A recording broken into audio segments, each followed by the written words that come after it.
हाथ में कासा और जिस्म पर जिब्बा होता।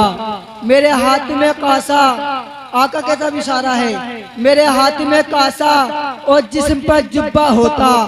आका यूं आपके सामने आता तो मैं, मेरे हाथ में कासा मेरे जिस्म पर जिब्बा होता। आका यूं आपके सामने आता तो मैं कैसा होता। अपनी आंखों को नुमाइश के लिए मैं रख देता, अपनी आंखों को नुमाइश के लिए मैं रख देता। आका इन आंखों ने जो सरकार को देखा होता, अपनी आंखों को नुमाइश के लिए मैं रख देता। आका अगर इन आंखों ने जो सरकार को देखा होता, जो जिससे प्यार करता है उसी का नाम लेता है। हजरत तो बहुत तेजी के साथ आपकी समातों के हवाले कर रहा हूँ। जो जिससे प्यार करता है उसी का नाम लेता है। जमाना इसलिए प्यारे नबी का नाम लेता है। मुसीबत उसके घर आए कभी ये हो नहीं सकता जो उठते बैठते मौला अली का नाम लेता है। मुसीबत उसके घर आए कभी ये हो नहीं सकता जो उठते बैठते मौला अली का नाम लेता है। कभी गुम्बद कभी मीनार से बातें की हैं, कभी गुम्बद कभी मीनार से बातें की हैं, रात भर तैयबा के अनवार से बातें की हैं। कभी गुम्बद कभी मीनार से बातें की हैं, रात भर तैयबा के अनवार से बातें की हैं। ए जिब्राइल आपकी किस्मत का नहीं कोई जवाब, अपने नबियों ए जिब्राइल आपकी किस्मत का नहीं कोई जवाब, आपने नबियों के सरदार से बातें की हैं। बख्श दूंगा ए महबूब तेरी उम्मत को, बख्श दूंगा ए महबूब तेरी उम्मत को। रब ने मेराज में सरकार से बातें की हैं। बख्श दूंगा महबूब तेरी उम्मत को, रब ने मेराज में सरकार से बातें की हैं। आइए हजरत का वेलकम स्वागतम नारे तकबीर से कर ले जाए। आज आपके समातों के हवाले हजरत अल्लामा मौलाना मुफ्ती नसीम साहब मंजर की आमद है। आपके समातों के हवाले कर रहा हूँ। हजरत का वेलकम स्वागतम नारे तकबीर से कर ले जाए। नारे तकबीर, नारे तकबीर, नारे रिसालत, मसलक आला हज़रत उलमाए अहले सुन्नत हजरत अल्लाह मौलाना मुफ्ती नसीम साहब मंजरी, हजरत मुफ्ती नसीम साहब मंजरी। हजरत गाने से कबल इतना ही कहूंगा, उठा ले जामे इल्लल्लाह जो होगा देखा जाएगा। उठा ले जामे इल्लल्लाह जो होगा देखा जाएगा। तू पीले पढ़कर बिस्मिल्लाह जो होगा देखा जाएगा। उठा ले जामे इल्लल्लाह जो होगा देखा जाएगा। तू पीले पढ़कर बिस्मिल्लाह जो होगा देखा जाएगा। सरे महशर कोई पूछे कि जन्नत को, सरे महशर कोई पूछे कि जन्नत कौन बांटेगा, तो कह देना रसूलुल्लाह जो होगा देखा जाएगा। तो कह देना रसूलुल्लाह जो होगा देखा जाएगा। अल्हम्दुलिल्लाह अल्हम्दुलिल्लाहिल्लज़ी कफ़ा व सलामुन अला इबादिहिल्लज़ीना इस्तफ़ा। अम्मा बाद फ़ऊज़ु बिल्लाहि मिनश शैतानिर रजीम। बिस्मिल्लाहिर रहमानिर रहीम। क़द जाअकुम मिनल्लाहि नूर व किताबुम मुबीन। वक़ाल नबिय्यु सल्लल्लाहु तआला अलैहि वसल्लम अला उनब्बिउकुम बि अकबरिल कबाइर, अला उनब्बिउकुम बि अकबरिल कबाइर, अला उनब्बिउकुम बि अकबरिल कबाइर अल इशराकु बिल्लाह व उक़ूक़ुल वालिदैन। सदक़ल्लाहु मौलाना अज़ीम व बल्लगना रसूलुहुन नबियुल करीम व नहनु अला ज़ालिका मा क़ाल मिनश शाहिदीना व शाकिरीना वल्हम्दुलिल्लाहि रब्बिल आलमीन। किस शान से हस्सान बोले, किस शान से हस्सान बोले, फिदाए हामिले कुरान बोले, गुलामे मोतिये ईमान बोले, वो नुख तरस दकीका दान बोले, अदब का मतले ताबान बोले, व अहसन मिन कलम तरकत तुआइनी व अजमल मिन कलम तलिदिन निसाउ, खुलिक़ता मुबर्रअम मिन कुल्लि ऐबिन कअन्नका क़द खुलिक़ता कमा तशाउ। हजार बार बशोयम दहन से मुश्को गुलाब, हजार बार बशोयम दहन से मुश्को गुलाब, हुनूज़े नाम तू गुफ्तन कमाले बे अदबीस, मंबे इल्म व हिकमत, रफीउद दरजत, कातए कुफ्र व दलालत, आयातुम मिन आयातिल्लाह, मौजज़ातुम मिन मौजज़ाति रसूलिल्लाह सल्लल्लाहु तआला अलैहि वसल्लम, इमाम अहले सुन्नत मुजद्दिदे दीनो मिल्लत अश-शाह इमाम अहमद रजा खान फाज़ले बरेलवी रदियल्लाहु ताला अन्हु इरशाद फरमाते हैं, सुबह तैबा में हुई बट्टा है बाड़ा नूर का, सुबह तैबा में हुई बट्टा है बाड़ा नूर का, सदका लेने नूर का आया है तारा नूर का, मैं गदा तू बादशाह भर दे प्याला नूर का, मैं गदा तू बादशाह भर दे प्याला नूर का, नूर दिन दूना तेरा दे डाल सदका नूर का, और चांद झुक जाता जिधर उंगली उठाते मगद। मात का माना आता है पालना। हमारे आका करीम सल्लल्लाहु अलैहि वसल्लम जब पालने में होते तो उंगली के इशारे से चांद कभी इधर जाता कभी इधर जाता।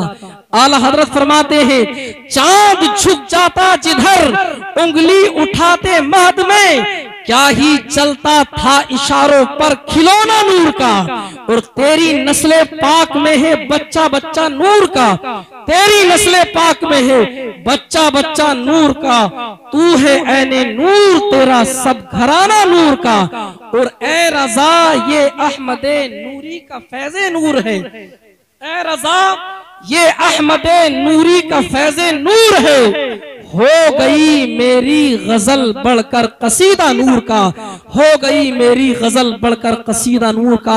आइए हजरात, सबसे पहले सारी कायनात के मरकज़े अकीदत जनाब इमाम अहमद मुज्तबा मोहम्मद मुस्तफ़ा सल्लल्लाहु तआला अलैहि वसल्लम की बारगाह बेकसपना में एक मरतबा और मोहब्बत के साथ दरूद पाक पढ़ लें। अल्लाहुम्मा सल्ली अला सय्यिदिना व मौलाना मुहम्मद व बारिक वसल्लिम, सल्लु अलैहि सलातु व सलामन अलैका रसूल अल्लाह सल्लल्लाहु ताला अलैहि वसल्लम। खैरियत से आप हजरात? नींद का गलबा तो नहीं है? बस इंशाल्लाह थोड़ी देर सुन लीजिए। मैं बहुत देर सोच रहा हूँ कि आप जलसे से कोई ना कोई पैगाम लेकर जाए। अल्लाह ताला की बारगाह में दुआ है, परवरदिगार आलम जिन भाइयों ने इस महफिल को सजाने में जिस एतबार से हिस्सा लिया हो, परवरदिगार आलम उन भाइयों को अजर असीम अता फरमाए। हमारे माशाल्लाह मौलाना फिरोज साहब खतीब इमाम इस मस्जिद के, अल्लाह ताला हजरत के इल्म अमल उम्र में बेपनाह बरकत अता फरमाए। और जो हजरात माशाल्लाह आपने बहुत उम्दा खिताब समात किए, उससे पहले आपने खतीब अहले सुन्नत नाशिर मसलक के आला हजरत अल्लामा मुफ्ती मंसूर नईमी साहब क़िबला का बहुत उम्दा शानदार नसीहाना खिताब समात किया। अल्लाह ताला की बारगाह में दुआ है, परवरदिगार आलम हजरत के भी इल्म अमल उम्र में बेपनाह बरकत अता फरमाए। और हमारे उलमा इकराम मौजूद हैं, हर आलिम अपने एतबार से जो भी सुना रहा है अल्लाह सबको कबूल अता फरमाए। और जिन भाइयों ने इसमें जिस एतबार से हिस्सा लिया, अल्लाह रब्बुल इज्जत उनके हिस्सों को कबूल फरमाए। मैं भी इंशाअल्लाह थोड़ी बात आपको पहुंचाने की कोशिश करूंगा। इंशाअल्लाह ताला हम सबका बैठना यहाँ पर कामयाब हो गया। इंशाअल्लाह ताला जो बातें आपको बताई जाएं, एक बात पर भी इंशाअल्लाह दीन की एक बात पर अमल कर लेंगे तो इंशाअल्लाह हम सबका बैठना यहाँ पर कामयाब हो जाएगा। सिद्दीक अकबर फरमाते हैं रदियल्लाहु ताला अन्हु, इस बात को इमाम जलालुद्दीन सूती रहमतुल्लाहि ताला अलैह, ये कौन इमाम जलालुद्दीन सूती हैं?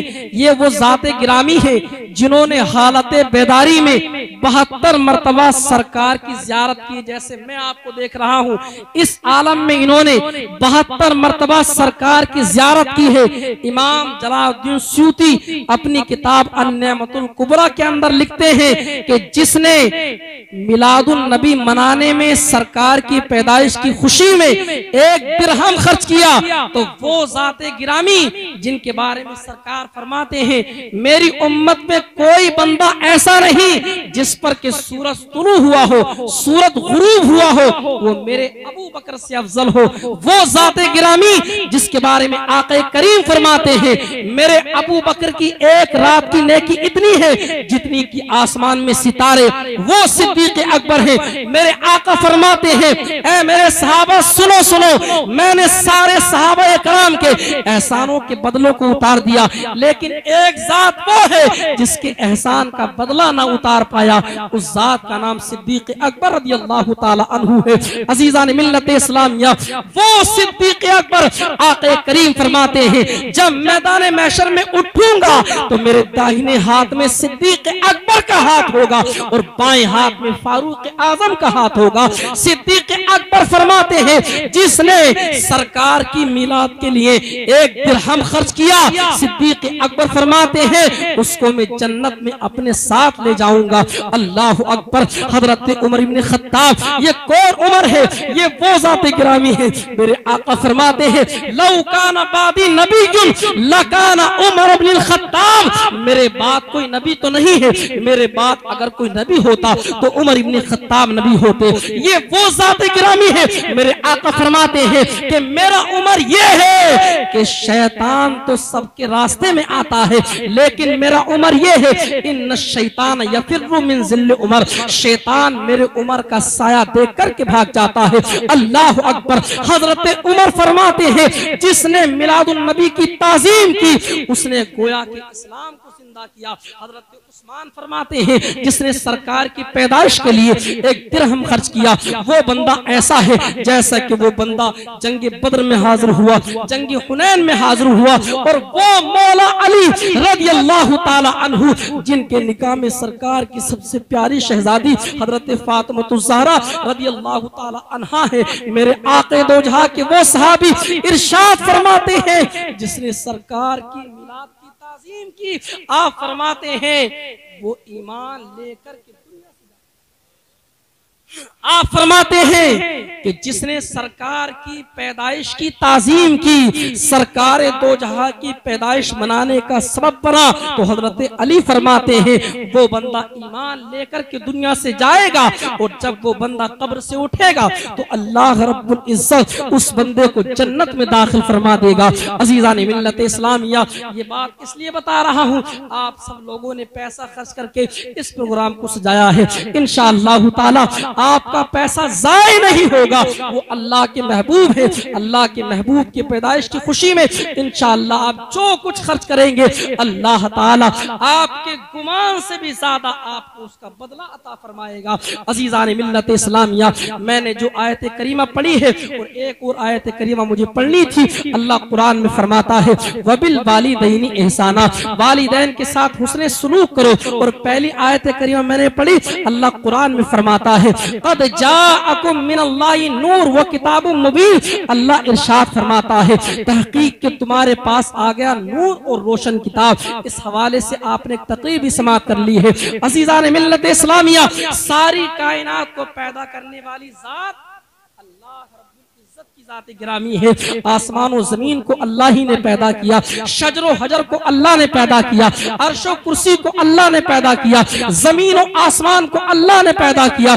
लेकिन अजीज़ान मिल्लत इस्लामिया, ये इंसान है, इंसान को भी अल्लाह ताला ही ने पैदा किया। लेकिन एक जमाना लोगों पर ये आया था, ये इंसान कि इस इंसान को अल्लाह ने पैदा किया, इस इंसान का खालिक अल्लाह रब्बुल इज्जत है, लेकिन ये इंसान अपने रब की इबादत करने के बजाय ये किसी और के आगे सर झुका रहा था। इसी इंसान ने अगर सूरज को देखा तो सूरज को सजदा करने लगा। यही इंसान है, इस इंसान ने जब दरिया की तुग़यानी को देखा तो उसको सजदा करने लगा, उसको कहने लगा ये मेरा माबूद है। कभी समंदर को देखा, समंदरों को कहने लगता है ये मेरा माबूद है। कभी पहाड़ को देखा तो पहाड़ को कहने लगता है ये मेरा खुदा है। कभी इसने चांद की चांदनी को देखा, फिर उसको कहने लगता है ये मेरा माबूद है। सिर्फ इतना हाल नहीं था, बल्कि लोगों का हाल तो ये था, यतीमों पर जुल्म किया जा रहा था। वो औरतें जिनके शोहर दुनिया से चले गए हैं उनके साथ बुरा बुरा सलूक किया जाता था। यहाँ तक कि जिस खातून का शोहर मर जाया करता था उसके साथ ये सलूक किया जाता था, अल्लाह अकबर, कि उसको 6 महीने के लिए या 1 साल के लिए एक तंगो तारीख झोपड़े बंद कर दिया जाता और बंद करने के बाद उसको 1 साल के बाद या उसको 6 महीने के बाद बाहर निकाला जाता और उसको ऊँटनी पर सवार किया जाता और उसके चेहरे पर काला को पोत दिया जाता और उसके आंचल में ऊँट की जो मैंगनियां है वो डाल दी जाती और वो मैंगनियों को मारती रहती लोगों पर। ये इस बात की दलील हुआ करती थी इस औरत की इद्दत पूरी हो चुकी है, इसका 6 महीने पहले या 1 साल पहले इसके शोहर का इंतकाल हुआ है। यही हिंदुस्तान की सरजमीन पर वो लोग जो ईमान लेकर नहीं आए हैं उनका मामला तो ये था, अगर किसी की चिता जल रही है तो उसकी धर्म पत्नी को उसकी चिता पर जिंदा लेटना पड़ता था। और अरब का हाल तो ये था कि लोग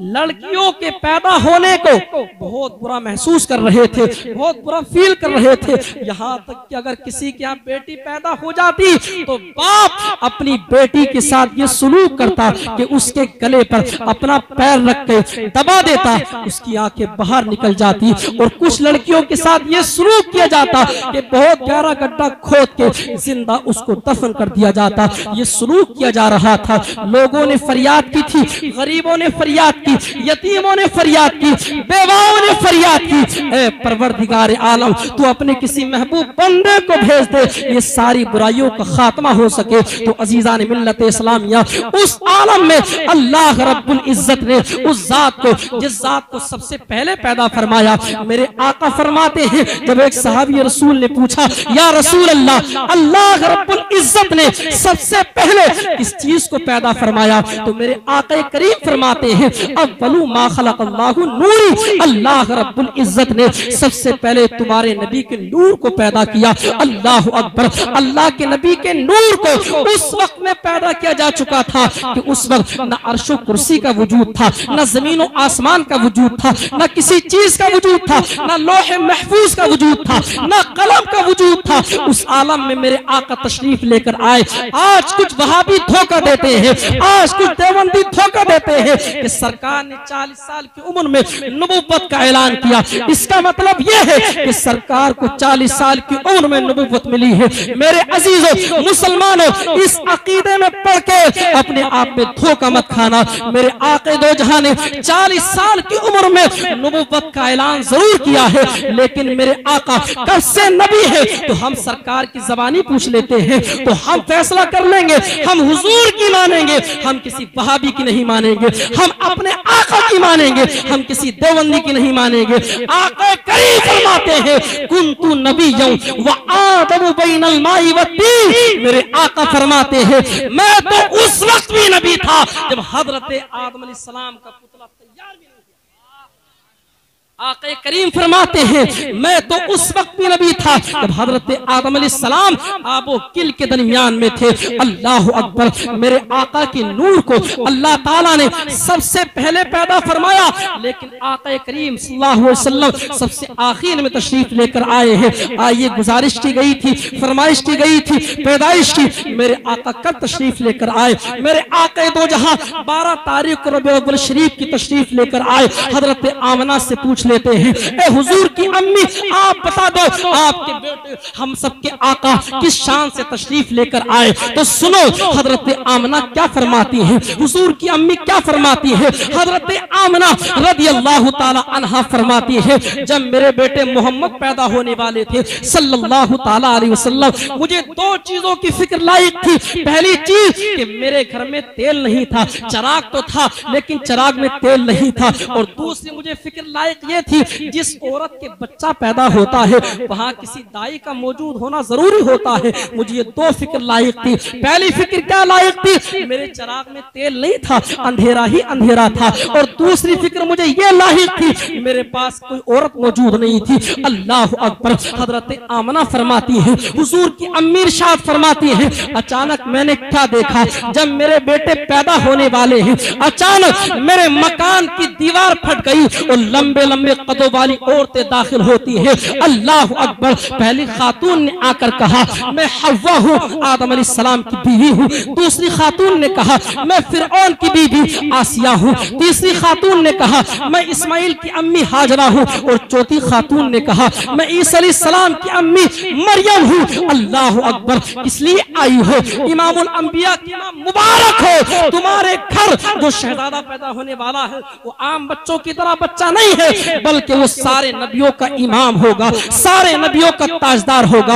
अल्लाह अकबर। हजरत आमना फरमाती है उसके बाद मैंने क्या देखा, एक ऐसी खातून को मैंने देखा कि मेरी निगाह ने आज तक ऐसी खातून को नहीं देखा। मैं देखकर चक्कर में पड़ गई, मैं देखकर डरने लगी। अल्लाह अकबर। हजरत आमना फरमाती है मैंने उस खातून से पूछा, ए खातून तू कौन खातून है? तो उस खातून ने कहा था, ए इमामुल अंबिया की इमाम मुबारक हो, मैं कोई दुनियावी हूर नहीं हूँ, मैं दुनियावी औरत नहीं हूँ, बल्कि मैं जन्नती हूरों की मालिका हूँ। अल्लाह रब्बुल इज्जत ने मुझे तो अपने हबीब के इस्तकबाल के लिए दुनिया के अंदर भेजा है। अल्लाह अकबर। हजरत आमना फरमाती है उसके बाद क्या हुआ, एक नूरानी चेहरे वाला मेरे पास आया, उस प्याला लेकर आया और प्याले में कुछ मशरूब था, मुझे लेकर आया और आने के बाद कहा आमना पी लो। मैंने वो पी लिया, मेरी सारी तकलीफ दूर हो गई। और उसके बाद क्या फरमाती हजरत आमना, कुछ परिंदे आते हैं और उन परिंदों के चोंचों में मोती है,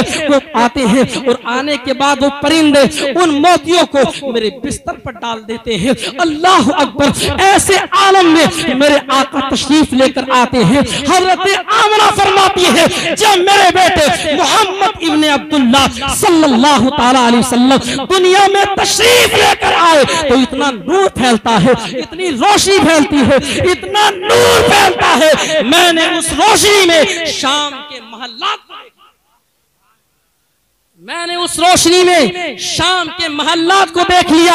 और दूसरी जगह पर हमारे उलमा लिखते हैं, हजरत आमना फरमाती है इतना नूर फैलता है कि अल्लाह रब्बुल इज्जत ने मेरी आंखों से सारे हिजाबात को उठा दिया है।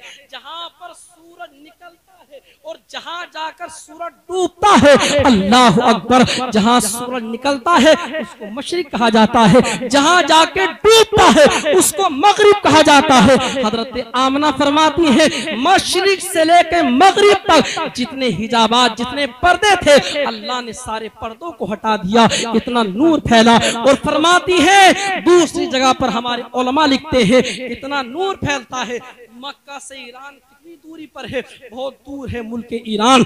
ईरान की चरागाह में जो ऊंट घास कर रहे थे और उन ऊंटों की गर्दनों में जो कलादे पड़े हुए थे, हजरत आमना फरमाती है मैंने अपने बेटे के पैदा होने की रोशनी में उन ऊंटों को भी देख लिया और उन ऊंटों की गर्दनों में जो कलादे पड़े थे उन कलादों को भी देख लिया, इतना नूर फैलता है। फिर हजरत आमना फरमाती है मेरे बेटे पैदा हुए, उन्होंने 3 कलमे कहे। पहला कलमा कहा अल्लाह अकबर, दूसरा कलमा कहा अल्हम्दुलिल्लाह कसीरा, तीसरा कलमा मेरे मुस्तफा ने क्या अर्ज किया अल्लाह की बारगाह में, रब्बी हबली उम्मती, रब्बी हबली उम्मती। ए मेरे अजीजान मिल्लत इस्लामिया, ए खुश अकीदा सुन्नी मुसलमानों, हमारे आक़ा दो जहां जब पैदा हो रहे हैं तो उम्मत को नहीं भूल रहे हैं। मुस्तफा दुनिया में आ रहे हैं, उम्मत को नहीं भूल रहे हैं। यहाँ तक के हमारे उलमा ने लिखा जब सरकार मेराज की रात में गए तब भी मेरे आका उम्मत को नहीं भूले।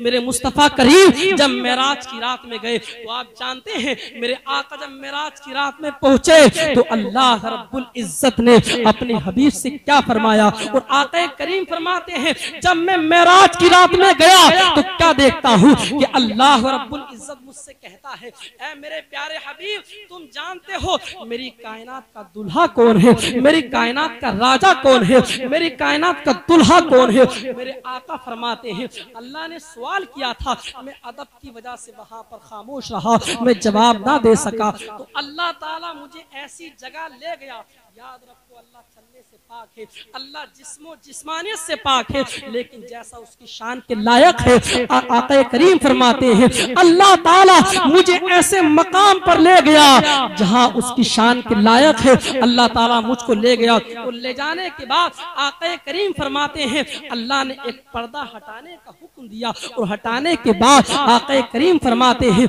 अल्लाह ने फरमाया ऐ मेरे प्यारे हबीब देख लो इस पर्दे के पीछे जिसकी तस्वीर नजर आए वो मेरी कायनात का राजा है, वो मेरी कायनात का दुल्हा है। मेरे आका फरमाते हैं जब मैंने पर्दा हटा कर देखा तो कोई और नहीं बल्कि तुम्हारे मुस्तफा की तस्वीर वहां पर मौजूद थी। आला हजरत के बैठे हुजूर मुफ्ती आज़म हिंद फरमाते हैं खुदा की सल्तनत का 2 जहां में कौन दुल्हा है, तुम ही तुम हो, तुम ही तुम हो, वहां तुम हो, यहां तुम।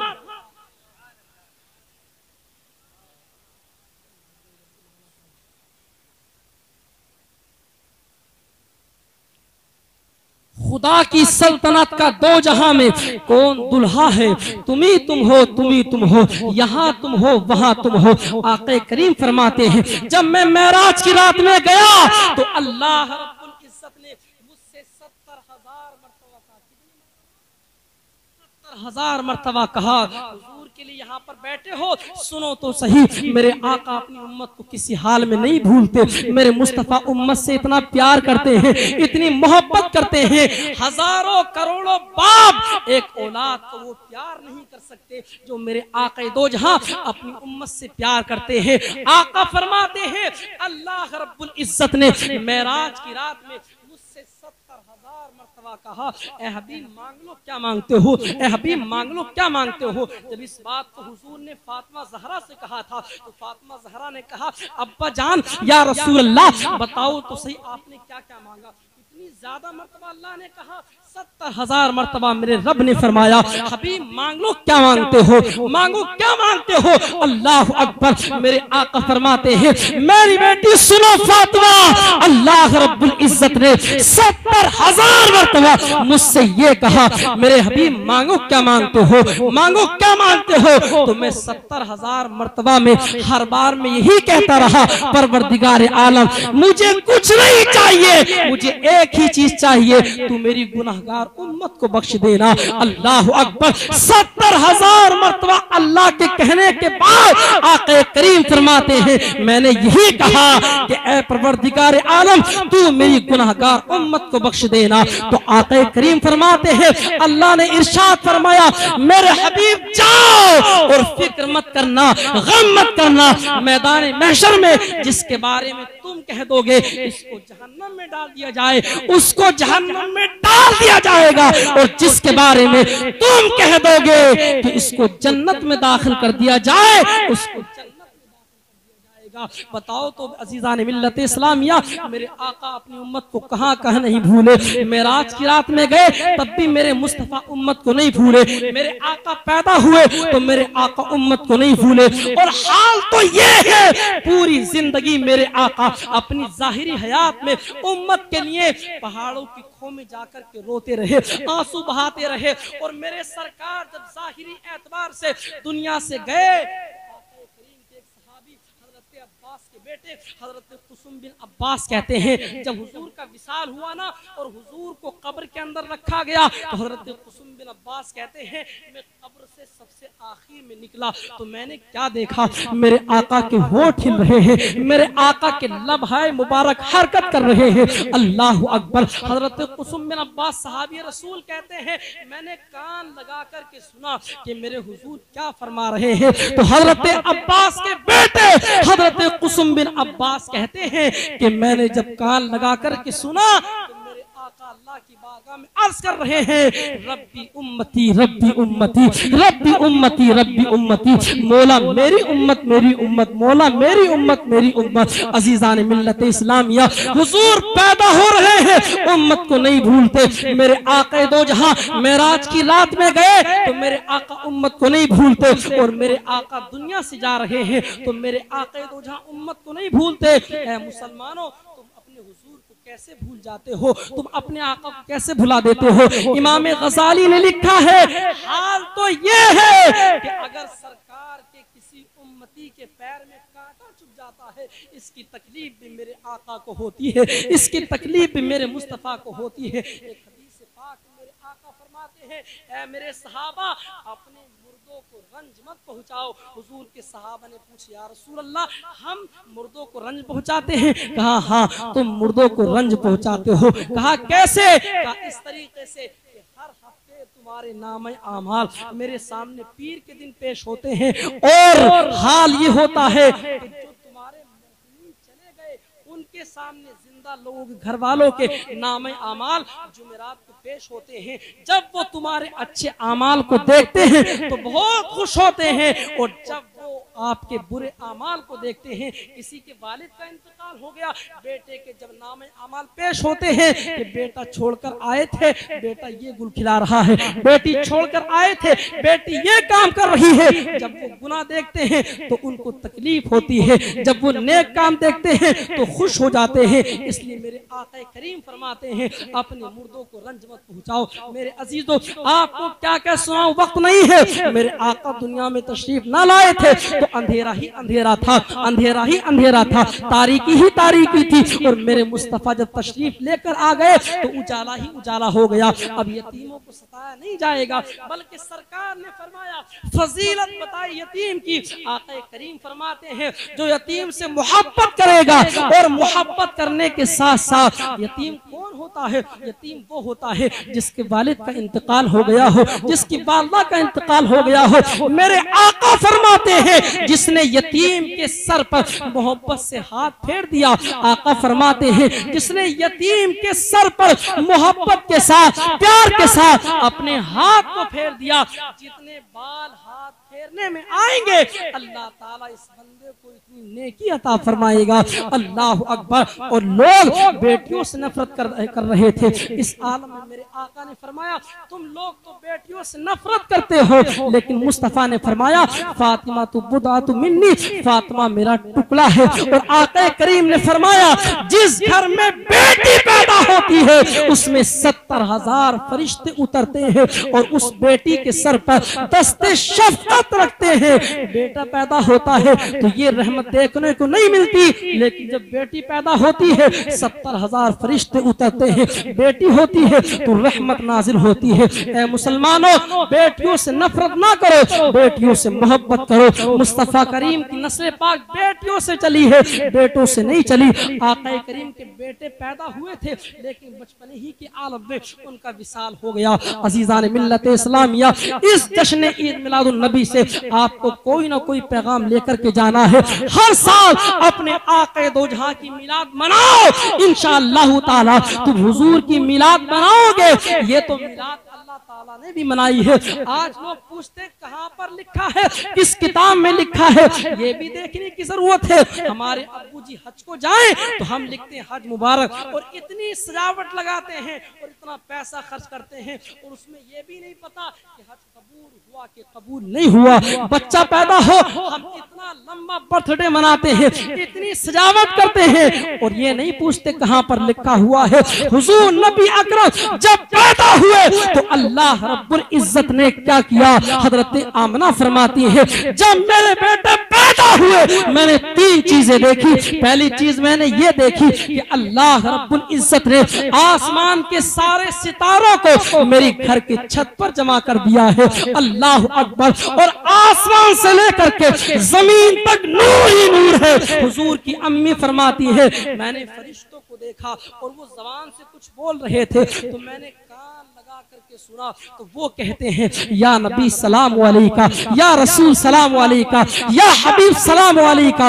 ये भी मालूम हो गया खड़े होकर के सलाम पढ़ना ये जहाँ सहाबा की सुन्नत है वहाँ फरिश्तों की भी सुन्नत है। और हुजूर नबी अकरम की पैदाइश के मौके पर अल्लाह रब्बुल इज्जत ने आसमान के सारे सितारों को हुजूर के इस्तकबाल के लिए भेज दिया था।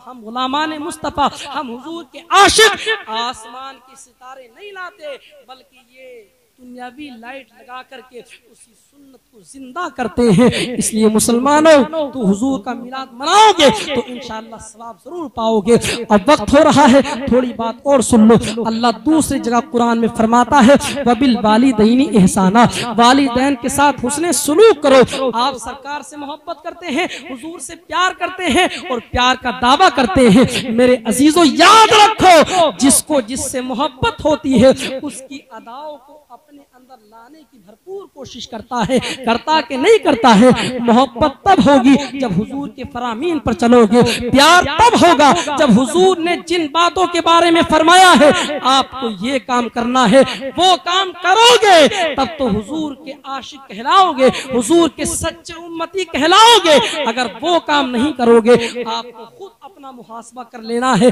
आप हुजूर के सच्चे आशिक हैं या हुजूर के आप झूठे आशिक हैं। मेरे अजीजों याद रखो मेरे आका पर नाज़िल नाज़िल होने वाले कुरान में मेरा अल्लाह इरशाद फरमाता है वबिल वालिदैनी एहसाना, वालिदैन के साथ हुस्ने सुलूक करो। मेरे आका फरमाते हैं हुमा जन्नतों का वनारू का, तेरे वालिदैन तेरी जन्नत भी है तेरी जहन्नम भी है। जो बंदा अपने वालिदैन की खिदमत कर लेगा अल्लाह उसको जन्नत में दाखिल फरमा देगा। जो अपने वालिदैन को सताएगा उनको तकलीफ देगा अल्लाह रब्बुल इज्जत उनको जहन्नम में दाखिल फरमाएगा। मेरे आका फरमाते हैं बुखारी शरीफ में किताबुश शहादात की ये हदीस पाक है। मेरे आका फरमाते हैं अला उनब्बिउकुम बिअकबरिल कबाइर, अला उनब्बिउकुम बिअकबरिल कबाइर, अला उनब्बिउकुम बिअकबरिल कबाइर। मेरे आका फरमाते हैं मैं बड़े बड़े गुनाह की तुम्हें खबर न दे दूं, मैं बड़े बड़े गुनाह की तुम्हें खबर न दे दूं। 3 बार सरकार ने फरमाया। सहाबा इकराम ने अर्ज किया या रसूल अल्लाह खबर दीजिए बड़े बड़े गुनाह क्या है जिनको गुनाह कबीरा कहा जाता है। आका करीम फरमाते हैं बड़े बड़े गुनाह ये है अल इशराक बिल्लाह, अल्लाह ताला के साथ किसी को शरीक ठहराना, व उकूकुल वालिदैन और वालिदैन की नाफरमानी करना, वालिदैन को सताना, वालिदैन को तकलीफ देना। ये कोई मामूली गुनाह है? ये मामूली गुनाह आपने समझ लिया। आका करीम फरमाते हैं सलासतुन ला यदखुलूनल जन्नता, आका करीम फरमाते हैं 3 लोग वो हैं वो जन्नत में दाखिल नहीं होंगे। कौन कौन? अल आक़ु लिवालिदैहि, वो बंदा जो अपने वालिदैन की नाफरमानी करता है, वह दयूस और वो बंदा जिसके घरों की औरतें बेपर्दा घूमती है उसको शरीयत ने दयूस कहा है। आका करीम फरमाते हैं वह रजुलतु मिनन निसाई, और तीसरी वो औरतें जो अपने अंदर मर्दों की हैयत को इख्तियार करने की कोशिश करते हैं। हुजूर नबी अकरम ने ऐसे मर्दों पर भी लानत फरमाई है जो औरतों का बनाव सिंगार अपने अंदर लाने की कोशिश करते हैं, और ऐसी औरतों पर भी लानत फरमाई है जो मर्दों का बनाव सिंगार, मर्दों का जो तौर तरीका है वो अपने अंदर लाने की कोशिश करते हैं। मेरे अजीजों याद रखो हुजूर ने तो ये फरमाया 3 लोग वो भी हैं कि अल्लाह ताला ना उनके फर्ज को कबूल करता है ना उनकी नफल नमाज को कबूल करता है। अल्लाह अकबर। हुजूर से पूछे आका वो 3 लोग कौन हैं? तो मेरे आका फरमाते हैं एक है वालिदैन को सताने वाला, उनको तकलीफ देने वाला, अल्लाह ना इसकी नमाज फर्ज कबूल फरमाएगा ना अल्लाह इसके नफल नमाज को कबूल फरमाएगा। और दूसरा है एक तो मुसलमान अपने मुसलमान भाई पर एहसान नहीं करता और कर भी देता है तो एहसान जतलाता है। कुरान में अल्लाह फरमाता है या अय्युहल्लज़ीना आमनू ला तुबतिलू सदकातकुम बिल मन्नि वल अज़ा। अल्लाह फरमाता है ईमान वालों एहसान जतला करके अपने सदकों को बातिल ना करो। आपने किसी के साथ एहसान कर दिया, किसी की मदद कर दी, तो याद रखो मेरे आका फरमाते हैं एक मुसलमान दूसरे मुसलमान की मदद करने में जितने वक्त रहता है इतने वक्त तक अल्लाह ताला उस बंदे की मदद में रहता है। लेकिन आपने किसी पर एहसान किया और एहसान करने के बाद आपने एहसान जतला दिया तो याद रखो वो आपका एहसान मिट्टी हो जाएगा। मेरे आका फरमाते हैं 3 लोग वो हैं, एक है एहसान जतलाने वाला, एक है वालिदैन की नाफरमानी करने वाला और एक है तकदीर को झुटलाने वाला। ये 3 लोग वो हैं ना अल्लाह इनकी फर्ज नमाज को कबूल फरमाएगा ना इनकी नफल नमाज को कबूल फरमाएगा। हम किसी से मुरीद हो जाएं तो हम 100-100 किलोमीटर का सफर करते हैं, 1000-1000 किलोमीटर का सफर करते हैं दुआ करवाने के लिए। पीर साहब दुआ कर दो, लेकिन अपने वालिदैन से कभी नहीं कहा ए हमारे अब्बू जी हमारे लिए दुआ कर दो, ए हमारी वालिदा मोहतरमा हमारे लिए दुआ कर दो। जबकि मेरे मुस्तफा फरमाते हैं 3 लोग वो हैं अल्लाह उनकी दुआ को कभी रद्द नहीं फरमाता। 3 लोग कौन है? मेरे आका फरमाते हैं नंबर 1 एक वो बंदा है कि वो सफर पर जा रहा है और सफर की हालत में चूंकि मशक्कत होती है, परेशानी होती है, उस आलम में अगर मुसाफिर किसी के लिए दुआ कर देगा अल्लाह दुआ को रद्द नहीं फरमाएगा, कबूल कर लेगा। और दूसरा कौन बंदा है? दूसरा आपने किसी पर जुल्म किया, बिला वजह जुल्म कर दिया, उसने कुछ नहीं कहा, वो गरीब है मार नहीं सकता, बदला नहीं ले सकता, वो मजलूम, उसने अल्लाह की बारगाह में हाथों को उठा दिया, अल्लाह तू इससे बदला ले लेना। आका आका करीम फरमाते हैं वो मजलूम अगर जालिम के लिए बद्दुआ कर दे अल्लाह रद्द नहीं फरमाता, कबूल कर लेता है। और तीसरे वालिदैन है, आज लोग कहते हैं अपने वालिदैन को इनको सलीका नहीं है बोलने का, इनको लिबास पहनने का सलीका नहीं है, जबकि ताज्जुब वाली बात है, इसको बोलना इसके वालिदैन ने सिखाया है, इसको चलना इसके अब्बू जी ने सिखाया है, इसको लिबास पहनना इसके वालिदैन ने सिखाया है। आज ये बड़ा क्या हो गया, आज इसने तरक्की क्या कर ली, उन्हीं वालिदैन को जिन्होंने बोलना सिखाया उनको कहता है इनको साथ नहीं ले जाऊंगा पार्टी में, ये तो हमारी बेइज्जती करा देते हैं। याद रखो मेरे अजीजों, वालिदैन चाहे जैसे हो, अगर हाथ उठा करके अपनी औलाद के लिए सच्चे दिल से दुआ कर दे तो मेरे आका फरमाते हैं अल्लाह रद्द नहीं फरमाता, कबूल। अरे बोलो मोहब्बत से सुभान अल्लाह। अल्लाह ताला कभी वालिदैन की दुआ को रद्द नहीं फरमाता, कबूल कर लेता है। और आज लोग वालिदैन को सताकर क्या समझते हैं, अल्लाह उन्हें माफ कर देगा, अल्लाह उन्हें छोड़ देगा। सुनो हुजूर की हदीस सुनो, आका करीम फरमाते हैं दो लोग वो हैं कि जब तक अल्लाह ताला दुनिया के अंदर उन्हें उसका बदला ना दे दे अल्लाह उन्हें मौत नहीं देता है। वो दो लोग कौन है, एक है जालिम, आपने जालिम को देखा होगा, अगर किसी ने किसी पर जुल्म किया है तो लोग उस पर जुल्म करते हैं मरने से पहले पहले।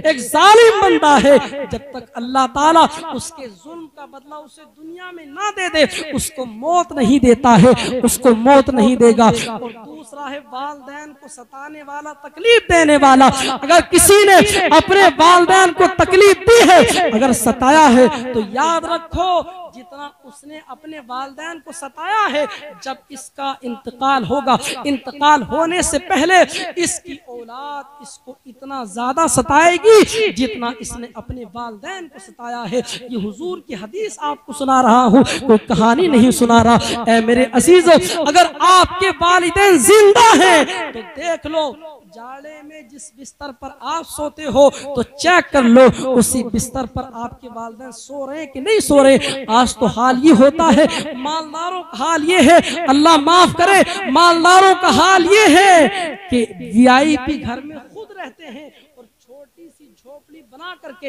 अपने वालिदैन के लिए रख देते हैं। इनको तो इसी में रहना है, इसी में मरना है। याद रखो अजीजान मिल्लत इस्लामिया, जिसने अपने वालिदैन को सताया, उनको तकलीफ दी, तो आप क्या समझते हैं अल्लाह आपको माफ कर देगा? हदीस पाक में आता है जिसका इंतकाल इस हालत में हुआ कि उसके वालिदैन उससे नाराज हैं, आप जानते हैं हमारे उलमा ने लिखा है उसका इंतकाल काबा शरीफ में, मक्कतुल मुकर्रमा में काबा शरीफ में हो, और काबा शरीफ के बाहर जो हतीम काबा है, हतीम काबा में सजदे की हालत में अगर उसका किसी का इंतकाल हो और उसके वालिदैन उससे नाराज है, तो याद रखो हमारे उलमा ने हदीस के हवाले से लिखा है अगरचे सजदे के आलम में इसका इंतकाल हुआ है तो जन्नत तो बहुत दूर की चीज है, जन्नत की खुशबू भी नहीं पाती। वालिदैन को सताने वाला बच जाएगा, अल्लाह उसको माफ कर देगा, अल्लाह उसको छोड़ देगा। हरगिज नहीं हो सकता वालिदैन को सताने वाला, तकलीफ देने वाला। आका करीम फरमाते हैं रिदाउल्लाहि फी रिदाइल वालिद व सखतुल्लाहि फी सखतिल वालिद। आका करीम फरमाते हैं अल्लाह की रिजा वालिद की रिजामंदी में है और अल्लाह की नाराजगी वालिद की नाराजगी में है। अगर वालिद को नाराज कर दिया ना तो अर्श का रहमान नाराज हो जाएगा। हमारे मुस्तफा से तो देखो हुजूर नबी अकरम ने अपने वालिदैन करीमान का कैसे अदब किया। हुजूर अपनी वालदा के शिकम में है, उसी आलम में हुजूर के वालिद का इंतकाल हो गया, लेकिन हुजूर नबी अकरम की उम्र मुबारक 6 साल की थी। उस आलम में हुजूर की अम्मी का विसाल हुआ था। मदीना शरीफ से आप मदीना शरीफ कभी जाएं हज करने के लिए, अल्लाह तौफीक दे। अल्लाह ताला इस महफिल की बरकतों से हम तमाम को हज बैतुल्लाह की ज़ियारत नसीब फरमाए। अज़ीज़ान मिल्लत इस्लामिया, मदीना शरीफ से 350 किलोमीटर की दूरी पर एक मकाम मकाम है जिसको मकाम अब्वा कहा जाता है। एक वक्त वो था कि हुजूर की उम्र मुबारक 6 साल की थी। सरकार की अम्मी को बुखार हो गया, उनको मालूम हो गया कि मेरा विसाल हो जाएगा, मैं दुनिया से चली जाऊंगी। हुजूर की अम्मी ने हुजूर के सर पर अपना दस्ते मुबारक रखा और एक उम्मे ऐमन रज़ियल्लाहु ताला अन्हा थी, उनके हवाले सरकार को कर दिया कि मैं तो दुनिया से जा रही हूँ। और अपने बेटे से कहा, हमारे आका से कहा, हमारे मुस्तफा से कहा, बेटा मैं तो दुनिया से जा रही हूँ, लेकिन सुनो मेरे बाद मेरा जिक्र बाकी रहेगा, मैं तुझसे 16 मोहम्मद छोड़ के जा रही हूँ। हुजूर की अम्मी का विसाल हो गया। हुजूर अम्मी से लिपट के रोते हैं। हुजूर अम्मी से कहते हैं, हुजूर अम्मी से कहते हैं, आप तो जानती हो आपके सिवा मेरा दुनिया में कोई नहीं है। अम्मी से कहते हैं, अम्मी आप क्यों नहीं बोलती, आप आंखें क्यों नहीं खोलती। हंसता चमन खामोश है, जाने वाले कभी लौट कर नहीं आते, लेकिन कुछ जाने वाले वो होते हैं जो दिलों का सुकून हुआ करते हैं, दिलों का करार हुआ करते हैं। 6 साल की उम्र सरकार मुस्तफा सल्लल्लाहु अलैहि वसल्लम की है। हुजूर ने अपने नन्हे मुन्ने हाथों से अपनी अम्मी की कब्र बनाई है और अम्मी से कहते हैं, अम्मी जान आप तो जानती हो आपके सिवा मेरा दुनिया में कोई नहीं है। अल्लाह अकबर। उम्मे ऐमन ने सीने से सरकार को लगा लिया और हुजूर को ऐसा प्यार दिया कि जो माँ अपने बेटों को प्यार नहीं दे सकती, उम्मे ऐमन ने वो प्यार मुस्तफा को दिया। कभी माँ का आपको ये नहीं होने दिया कि सरकार दो जहां की माँ नहीं है, माँ के ना होने का एहसास नहीं होने दिया। सरकार फरमाया करते थे, हुजूर फरमाते हैं, उम्मे ऐमन मेरी माँ के बाद मेरी माँ लगती है। लेकिन सरकार जब मदीना शरीफ तशरीफ लेकर आए तो एक जमाना वो था कि हुजूर नबी अकरम ने अपना सरे मुबारक उठाया तो जहां तक हुजूर की निगाह काम करती थी वहां तक हुजूर पर कुर्बान होने वाले सहाबा कराम की जमात मौजूद है। सरकार की आंखों में आंसू आ गए और 6 साल का अपना वो वाकया याद आ गया कि मैं अम्मी से कह रहा था, अम्मी जान आपके सिवा मेरा दुनिया में कोई नहीं है, लेकिन अब देखो जहां तक निगाह काम कर रही है सब मेरे हैं, सब मेरे ही सहाबा इकराम है। अल्लाह अकबर। मेरे सरकार फरमाते, मेरे सहाबा सुनो, काश के आज मुझ मोहम्मद की माँ जिंदा होती सल्लल्लाहु अलैहि वसल्लम।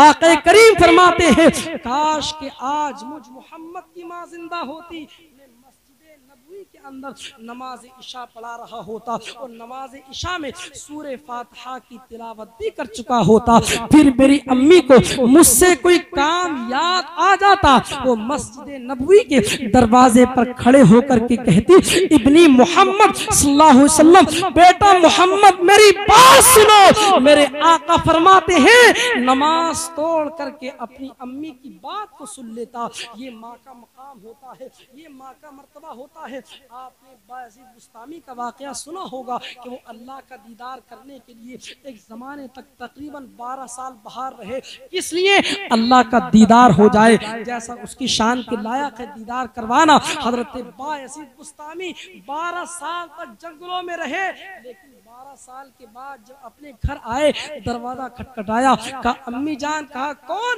कहा तुम्हारा बेटा बायज़ीद बुस्तामी। बेटा कहाँ गए थे? कहा अल्लाह का दीदार करने के लिए गया था। अल्लाह अकबर। हजरत बायज़ीद बुस्तामी कपड़े फट गए और दाढ़ी आपकी बिखरी हुई है, बाल आपके बिखरे हुए हैं। माँ ने पूछ लिया, वो भी अल्लाह की वलिया थी। माँ ने पूछ लिया, बेटे जिस काम के लिए गए थे उसमें कामयाबी मिली कि नहीं मिली? तो बायज़ीद बुस्तामी कहते हैं, अम्मी जान इसी बात का तो अफसोस है, मैं जिस काम के लिए गया था वो काम हासिल न हो सका, मेरी मुराद पूरी न हो सकी। अल्लाह अकबर। बायज़ीद बुस्तामी की माँ ने मुसल्ला बिछा दिया और मुसल्ला बिछाने के बाद अल्लाह की बारगाह में अपने दोनों हाथों को उठाया और उठाने के बाद अल्लाह की बारगाह में रो करके फरियाद की, परवरदिगार आलम मेरा बेटा 12 साल के लिए किसी मकसद को हासिल करने के लिए गया था, आज एक माँ की दुआ है बेटे के लिए, अल्लाह मेरे बेटे को मेरे उसके मकसद में कामयाब अता फरमा।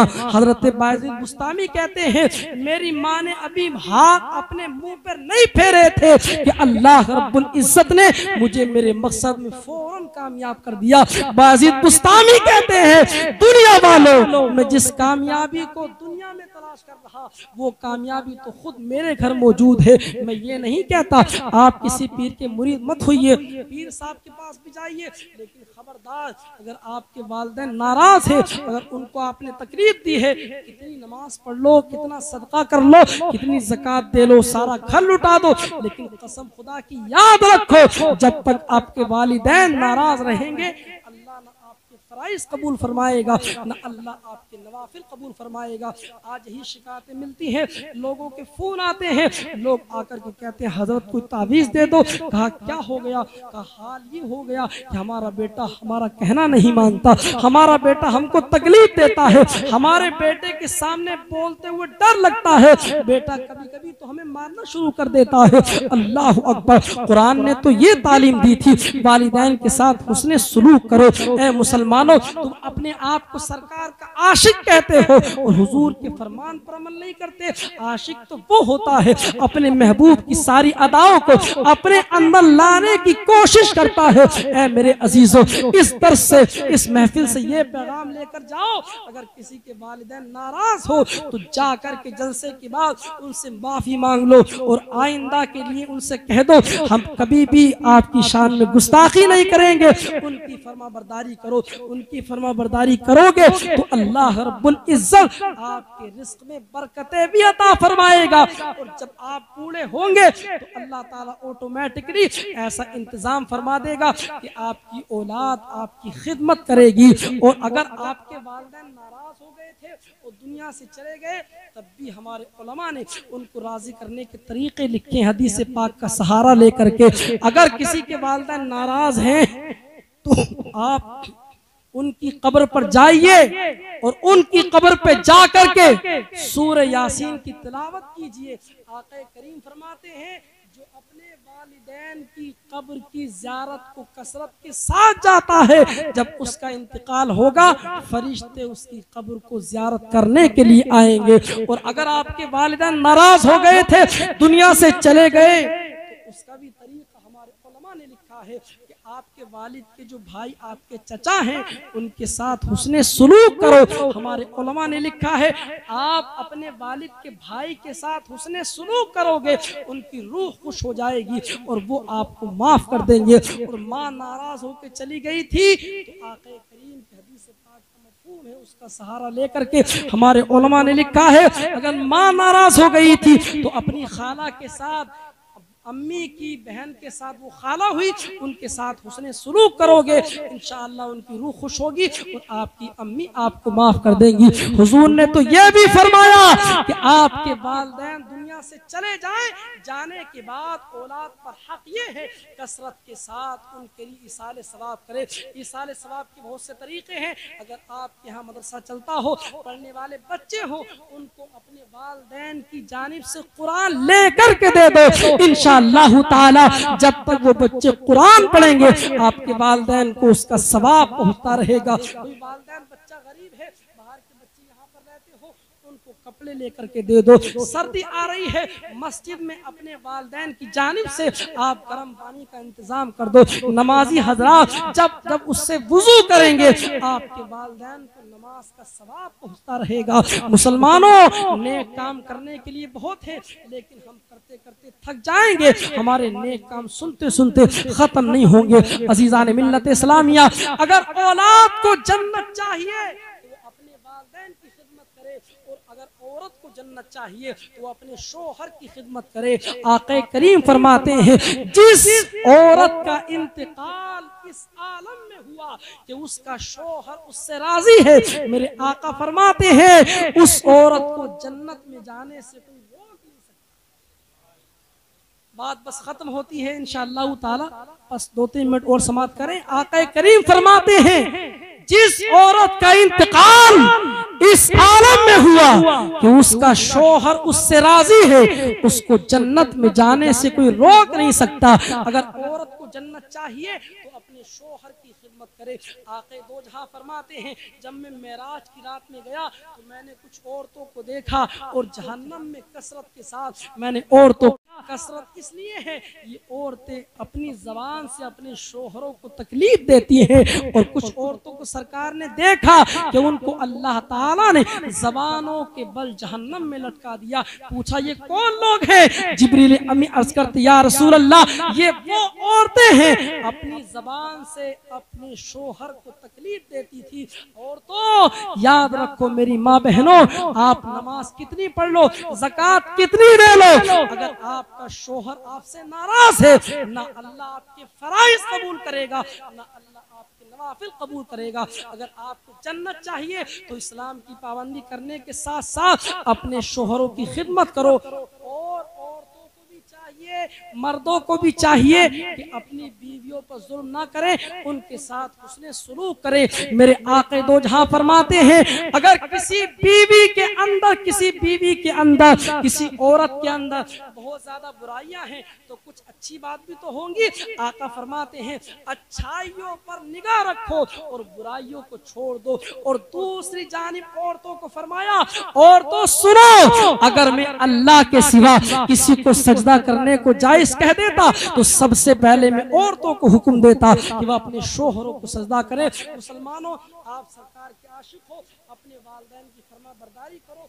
आपके मस्जिद के इमाम और जो भी उलमा तशरीफ लाए, ये उलमा जन्नत के, आप जन्नत में जाने वाले हजरात हैं, जन्नत में जाने वाली जमात है। उलमा की इज्जत करो। आलिम नाइबे रसूल होता है। ये इमामत की जिम्मेदारी कोई आम जिम्मेदारी नहीं है। आप क्या जानते हैं, इमाम जब मुसल्ले पर खड़ा होता है ना, और पीछे जितने लोग होते हैं, सरकार फरमाते हैं इमाम को अगर नमाज में कमी आती है, इमाम नमाज में भूल जाता है, तो उसकी वजह, उसका रीजन क्या होता है? आपको मालूम है कि मुक्तदियों में से किसी ने सही से वुजू नहीं किया था, इस बुनियाद पर इमाम से गलती हो गई। इमाम की इतनी बड़ी जिम्मेदारी कि पीछे जितने लोग होते हैं उन सारे लोगों की नमाज का जिम्मा किसके ऊपर होता है? इमाम के ऊपर होता है। आप मान लीजिए इमाम ने अगर बगैर वुजू नमाज पढ़ा दी, आपसे नहीं पूछा जाएगा बल्कि इमाम से पूछा जाएगा। उलमा की इज्जत करो, अइम्मा हजरात की इज्जत करो। ये मुसल्ला नियाबत रसूल है, रसूल पाक इस मुसल्ले पे खड़े हुए। और अजीज़ान मिल्लत इस्लामिया, वो बच्चे जो मदरसे में तालीम हासिल करते हैं, उन बच्चों की खिदमत कर सकते हो। उन बच्चों को कपड़े दिलवा दो, सर्दी आ रही है उनको स्वेटर दिलवा दो, उनको जरूरत का सामान दिलवा दो। याद रखो मेरे अजीजों, एक पढ़ने वाला, कुरान पढ़ने वाला बच्चा, एक तालिबे इल्म जब कब्रिस्तान से निकलता है, अल्लाह ताला उस कब्रिस्तान से अजाब को उठा लेता है। आपको क्या मालूम है, एक तालिबे इल्म जब जमीन पर चलता है, अल्लाह उसकी रिजा के लिए उसके कदमों के नीचे अपने परों को बिछाने का, फरिश्तों को परों को बिछाने का अल्लाह हुक्म फरमा देता है। फरिश्ते उस बच्चे की रिजा के लिए उसके पैरों के नीचे अपने परों को बिछाते हैं। तलबा की इज्जत करो, अइम्मा हजरात की इज्जत करो।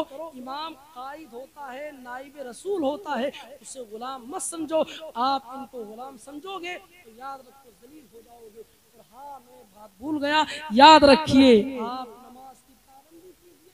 आपने पूरी रात जलसा किया और आप यहाँ से उठे और फजर में सोते रहे, तो याद रखो आपका बैठना किसी काम का नहीं होगा। आपका बैठना तभी काम का होगा कि आप नमाज की पाबंदी करें। एक हदीस पाक सुना करके अपनी बात को खत्म करता हूँ। इमाम इब्ने हजर ने अज़्ज़वाजिल के अंदर ये रिवायत लिखी, हुजूर नबी अकरम की हदीस पाक लिखी, जो नमाज नहीं पढ़ता है दुनिया में भी ज़लील व ख्वार होता है, और जब दुनिया से जाएगा तब भी ज़लील व ख्वार होगा। ये नमाजी बेनमाजी बंदा कि दुनिया के अंदर इसका क्या मामला होता है? बेनमाजी की उम्र में अल्लाह बरकत को खत्म कर देता है। तवज्जो के साथ सुनो। और अल्लाह ताला बेनमाजी के चेहरे से स्वालिहीन का नूर खत्म कर देता है। बेनमाजी अगर दुआ करे अल्लाह उसकी दुआ कबूल नहीं करता है। और कोई अल्लाह वाला मुसलमानों के लिए दुआ करे तो जो बेनमाजी होते हैं उनके हक में उस अल्लाह के वली की दुआ कबूल नहीं होती। और ये बेनमाजी जब दुनिया से जाएगा खतरनाक सजाएं हैं। मैं ईमान वाले की बात सुना रहा हूँ, किसी काफिर की नहीं। ईमान वाला तो है लेकिन अल्लाह के आगे अपनी पेशानी को नहीं झुकाता। हुजूर की हदीस पाक है, जब ये मरेगा तो अल्लाह ताला इसको 3 सजाएं अता फरमाएगा। नंबर 1, बेनमाजी भूखा मरेगा। नंबर 2, बेनमाजी प्यासा मरेगा। नंबर 3, बेनमाजी जलील होकर के मरेगा। हमारे उलमा ने लिखा, बेनमाजी को मरते वक्त में इतनी प्यास लगेगी कि 7 समंदर निचोड़ कर अगर उसका पानी उसके मुंह में डाल दिया जाए तब भी उसकी प्यास नहीं बुझ सकती। और ये बेनमाजी जब कब्र में जाएगा तो हुजूर फरमाते तब भी 3 सजाएं हैं। नंबर 1, अल्लाह इसकी कब्र को तंग फरमा देगा, यहाँ तक कि इसकी एक पसली दूसरी पसली से मिल जाएगी। और दूसरा आका फरमाते हैं उसकी कब्र में अल्लाह ताला आग छोड़ने का हुक्म फरमा देगा कि इसकी कब्र को आग का गड़ा बना दो। और तीसरी सजा बेनमाजी के लिए कब्र में ये है कि बेनमाजी की कब्र में एक सांप छोड़ा जाएगा, अज़दहा, इसका नाम है शुजाउल अक़रा। वो एक बार डंक मारेगा 70 गज जमीन में घुसा देगा। और ये बेनमाजी जब कब्र में आएगा तब भी 3 सजाएं हैं। नंबर 1, अल्लाह ताला इस बेनमाजी पर अपने कहर व गज़ब का इजहार फरमाएगा। नंबर 2, अल्लाह ताला इसका हिसाब सख्ती के साथ फरमाएगा। नंबर 3, अल्लाह ताला इसको जहन्नम में दाखिल फरमा देगा। अजीज़ान मिल्लत इस्लामिया, इसलिए इस पैगाम को याद रखिए, नमाज की पाबंदी कीजिए। अगर आप नमाज की पाबंदी नहीं करेंगे, फजर में सोते रहेंगे, जो बंदा फजर में सोता है और सूरज निकल जाता है, हमारे उलमा ने लिखा है, हुजूर की हदीस पाक है, इन्न शैताना, आक़ा करीम फरमाते हैं, इन्न शैताना यबूलु फी उज़ई, जो बंदा फजर में सोया रहता है, सूरज बाहर निकल जाता है, शैतान उसके दोनों कानों के अंदर पेशाब करता है। आप चाहते हैं आपके दोनों कानों में शैतान पेशाब करे? हरगिज़ नहीं चाहते। इसलिए फजर में नमाज की पाबंदी कीजिए। और जो बंदा इशा की नमाज छोड़ता है, पूरी रात अल्लाह उसके फरिश्ते उस बंदे पर लानत भेजते हैं। हमारी पूरी रात गुजरती है इस आलम में कि अल्लाह उसके फरिश्ते उस बंदे पर लानत भेजते हैं, और हम सुबह को इस आलम में उठते हैं कि शैतान हमारे दोनों कानों के अंदर पेशाब करता है। इसलिए मुसलमानों, खुदा के वास्ते इससे ये पैगाम लेकर जाओ, जलसे से नमाज की पाबंदी करेंगे, अपने वालिदैन की फरमा बरदारी करेंगे, कभी किसी मुसलमान की चुगली गीबत नहीं करेंगे। अल्लाह ताला की बारगाह में दुआ है, परवरदिगार आलम मेरे बोलने में जो अगला सरजद हो गए हों उनको माफ फरमाए और सही अमल की तौफीक अता फरमाए। सारे भाई एक मर्तबा मोहब्बत से कलमा तैयबा पढ़ लें, ला इलाहा इल्लल्लाह मुहम्मद रसूलुल्लाह सल्लल्लाहु अलैहि वसल्लम। अस्सलामु अलैकुम व रहमतुल्लाह।